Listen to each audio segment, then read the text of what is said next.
Hello, good evening. I'm Achan Sujan from Varapunya Meditation Center, Aberdeen, Scotland, once again, on the 4th of April, 2020. Today is Saturday. It's very quiet. Normally, a center used to be busy, but since the COVID-19, center is getting quite quiet. It's been 2 months, and it also has affected the center's income as well, and which is not just affecting other people, other members. It is affecting worldwide, and which is understandable, and everybody is trying their best to manage, and again there are some stress as well, what is going to happen in the future. I read the recent news, and it says that over 3,600 people already died in the UK, and over 38,000 people tested positive. It seems like COVID-19 is growing day by day, but in the meantime, from the news, it suggests that staying at home helps to slow down, and NHS able to cope with it. Having said that, it is not that those who got the virus will not be recovered. There are plenty of examples that those who confine themselves for 2 weeks, they are recovered. And meantime, there are a number of people recovered. So over almost 300,000 people been recovered from this COVID-19 too. But nonetheless, again, over 50,000 people already lost their life. In the social media recently, I read a message about the COVID-19. It says that C for close your eyes, O for open your mind, V for vaccinate your life, I for isolate yourself, and D for detox your health. I think that's quite a clever way to explain, to energize us and reflect on this COVID-19. Looking at this history, we can see that there are people who are cured, and there are people who aren't cured, despite of using the same techniques or same medicine. That's why it's uncertain that who is going to be cured and who is not. It depends on individual's immunity and nature of the body itself. There was once the Buddha told a story that there are 3 types of people or a patient that we should be known. The first patient is whether or not he obtain the proper nourishment or proper medicine or adequate nursing. Adequate nursing, he will not recover from his illness at all. So this we can see from a lot of effort been going on at the NHS, that those who got this virus went through the checkups and went through all the medical supports with the necessary nourishment and adequate nursing, and yet they unable to survive. Unfortunately, they lost their life. So that's why this is one example that there are certain people, despite of having this proper nourishment and proper medicine and adequate nursing, still cannot survive. So this is the first category that the Buddha mentioned. And the second, whether or not that the person will get these support or not. Let's say the proper nourishment or proper medicine and adequate nursing, and they will recover. And that example, we can see that if we keep ourselves at home and not associating with other people and looking after ourselves, so then we don't have to go to the hospitals or checkups. And there are other people, those who got the virus and got the symptoms and suffered from this, and yet some people can stay at home and recovered, and other people, those who went to hospital and after these receiving these supports, then again they are recovered. And this we can see from the number that announced every day, that how many people are recovered from this. So this is the second type. And the third, again, third is the patient who will recover from his illness only if he receives the proper nourishment, proper medicine, and adequate nursing. That only helps him to recover from that illness or from that disease. Otherwise, it won't. So it needs like a special looking after, a special taking care of that person. That's we can see that every hospitals are preparing to receive the patients, those who got this virus. And yesterday again, Prince Charles opened the Nightingale Hospital in London to cope or to deal with this pandemic crisis. And that's again preparing for those who will get better after they got this proper nourishment, looking after and care, and then a proper medicine. So within these three categories, again, all the NHS staffs are working so hard to support and to help them to stay alive. But again, if number is growing, then it is going to be very difficult. And these three categories of Buddha mentioned simply to classify or to categorize the human nature, that there are some people, whether or not having an opportunity to reach or to have opportunity to talk to the monks, and then learning the Dhamma, learning the practices, learning the methods, and yet they do not pursue or yet do not go into the practice, and will lose the path, and they cannot improve, they cannot cultivate the path to liberation. So they will have a plenty of thoughts and plenty of talkings that wish I could have an opportunity to practice meditation, opportunity to learn Dhamma. I wish I can have an audience with the monks and this monks or that monks. And yet, once they see it, but they are not going into or approaching or going to audience with the monks that are practicing. There is a story, and there is a simile that the Buddha gave, was like a spoon will not test the soup, the taste of the soup. Yeah.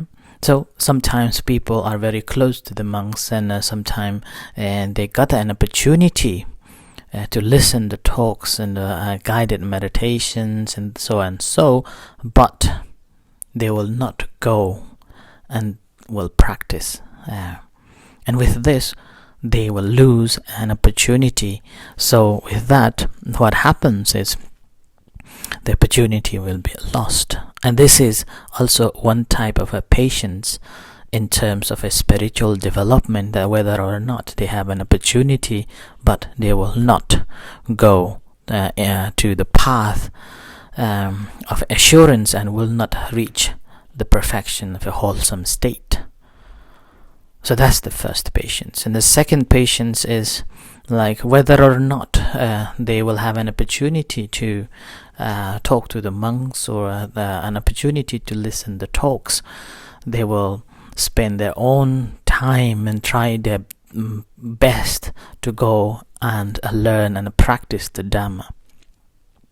And this we can see there are quite a number of people that, despite of a meeting with the monks, when they heard about the teachings, the Dhamma, the meditation, they travel far, or they even spend their whole savings to go and practice and pursue it. I remember there is a gentleman who lives in Aberdeen. I was told that in the past there weren't any Buddhist associations or a society or a groups up in the northeast Scotland, so he had to travel that far to Edinburgh just to meet a group, a small, very small group of people, those who are very interested to learn Buddhism. So he traveled from Aberdeen down to Edinburgh and meet with the members, those who are interested in Buddhism, and practice Buddhism there. And he also further told me that during those days, didn't have a monk or didn't have a proper meditation teachers or proper meditation guidance. Whoever had traveled to across the country or abroad and come across with the meditation, and they have learned different techniques, and then when they come back, they normally share in a group that what meditation they have learned, and then practicing together. So that's sort of a second type of a people, that whether or not they have an opportunity to hear or opportunity to meet the monks, but they will pursue and enter into the path of assurance, and will not reach, will reach the perfection and the wholesome state of the mind. So they will be developing that inner strength to learn more and practice more, and developing understanding the essence of the practice. And this gentleman, after studying so far later on, how he expressed that he found the proper way to do the practice. So that's why it takes quite some times to understand that. And that, again, this is the second type of a patient that we can see in our society. And this second type, again, is still better, that they pursue and they try to go and study and reach the perfection and the wholesome wholesome states of the mind. The last patient, last patients are the patients, those who need a lot of care, a lot of support. It's like a third patients, those who need proper nourishment, proper medicine, and adequate curing. So same with this, that this category, in the third patient, the people, they have some sort of a faith and some sort of a belief on the teachings of the Buddha or the meditation, that it helps. And it helps, but we need to more work on it. But again, and the mind is just wobbly. This is right or this is not right. The faith is not strong enough. And with that concept, or with that state of the mind, they need a lot of caring, a lot of pursuing, and a lot of encouragement, and a lot of encouragement, a lot of pushing, a lot of telling of, and sort of these activities needed to be done. And only then this person will continue their study, continue their practice, and with that it needs a lot of patience, a lot of practice, a lot of dedication, and only then this type of a person will find the right path and then will go on. But once they find the path, then it will stay, and that will help to come out from all the miseries, come out from all the difficulties, and come out from this birth and a death of the cycle of rebirth, the samsara, and end with it. But it takes a lot of dedication, a lot of determination. I remember the story when the Buddha left the palace, and then he went into a strict practice. When he was practicing alone, the 5 ascetics came to help him, and the ancient tradition was so that in order to be enlightened, you have to starve and then practice the austerities. When he was practicing austerities, the all 5 friends were helping, hoping that they will be receiving the first teachings from the Buddha after he is enlightened. But after the Buddha practiced so hard austerity, not eating anything, starving himself, and he realized that it is not helpful for the enlightenment. It's going to kill him. So he ate a few. And having eaten something, and these friends thought that he has given up the practice, and they left him alone in the jungle, alone practicing. Despite his friends left, his determination to practice, his dedication to practice, or his determination to be enlightened never faded. Let alone he was alone, but he continued practice. He continued practice, and he pursued his practice so hard that never gave up. And that sort of a mentality, if we can develop, only then we will be enlightened, or we will be free from the suffering. So the Buddha, after the 5 friends left, saying that you have given up this practice, and now we are not going to follow you, and you have betrayed us, and so and so. But the Buddha tried to explain them that the path that we are walking on is not the right path. It's not giving us the insight. It's going to kill us. But they didn't listen. They simply left. Although they left, Buddha was unshaken by his faith and confidence that he believed that he will one day find out the path to the liberation. So his faith was unshaken. It's like there is a simile say that his faith was like a rock on top of the mountain, which is unshaken by the wind or the rain. That same mentality, state of the mind, a wholesome mind that we have to develop in us, and then continue practicing. When we continue practicing on the method that we have received from the teachers, then gradually what will happen is we will be able to develop our understanding on it and ability to work on that, and will get benefit. So that's why, even though we received the instructions, although we have come across with the teachings, although we have met the meditation masters or the teachers, if we are not applying, and if we are not working with full dedication and determination, then the result won't be coming to you. Okay? Result won't be coming to you. So it takes a lot of dedication, a lot of commitments, and only then it will come. And this commitment, again, sometimes people may think that meditation is so boring and why you have to do one thing at all the time. So doing one thing at the time, and until you become skilled, then only you see the benefit of it. Otherwise it won't.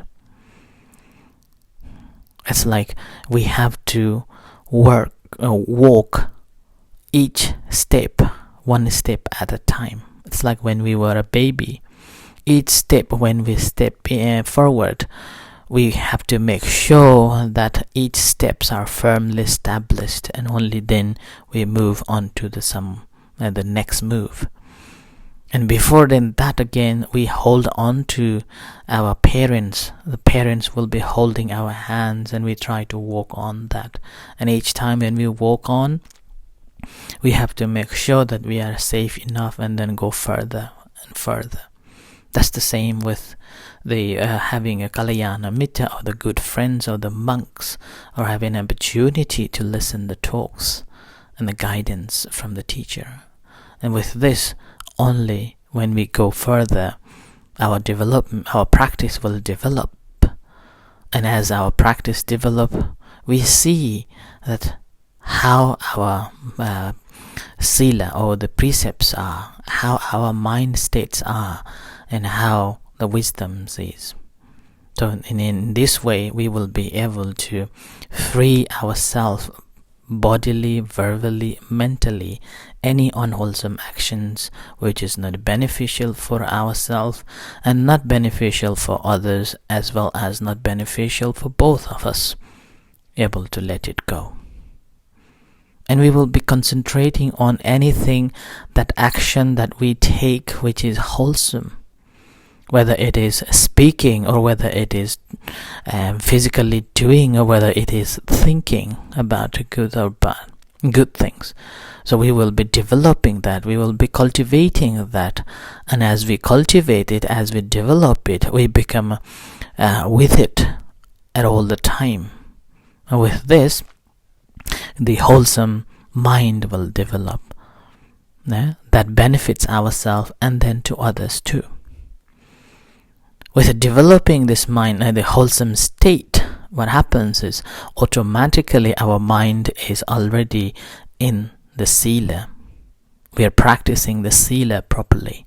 With this practice of a sila properly, what happens is our mind is already calmed, our body is calm, we are free from violation, we are free from all the akusalas, and with this we will be able to reduce, eliminate all the kilesas that hinders us. Okay, it hinders us, and we will be able to see things the way it is, the way things as they truly are, and we look at the things in a way that a person who is like a naturalist, as like we watch things very objectively. We will not interfere with anything that happens. We will be just pondering, observing, aware of that, what's happening here and now in this body and the mind. So this is just tonight's reflection, and in a few minutes time we do the evening chanting. And this evening chanting, again, normally we are doing special chantings, particularly the Ratana Sutta and Atanati Sutta and the Bojanga Suttas, just to give our moral support to the people, those who are working in front line, especially the NHS staffs and police, all other staffs, those who are working so hard to keep everyone safe, and supporting them. So at the end, may you be happy, peaceful, successful with the power of the triple gem, the Buddha, Dhamma, Sangha. May you be well, stay safe, and connect within the mind, within the body. Find the peace, calmness, and at the end, may you be free from suffering and achieving the ultimate happiness of Nibbana. May you be happy, peaceful.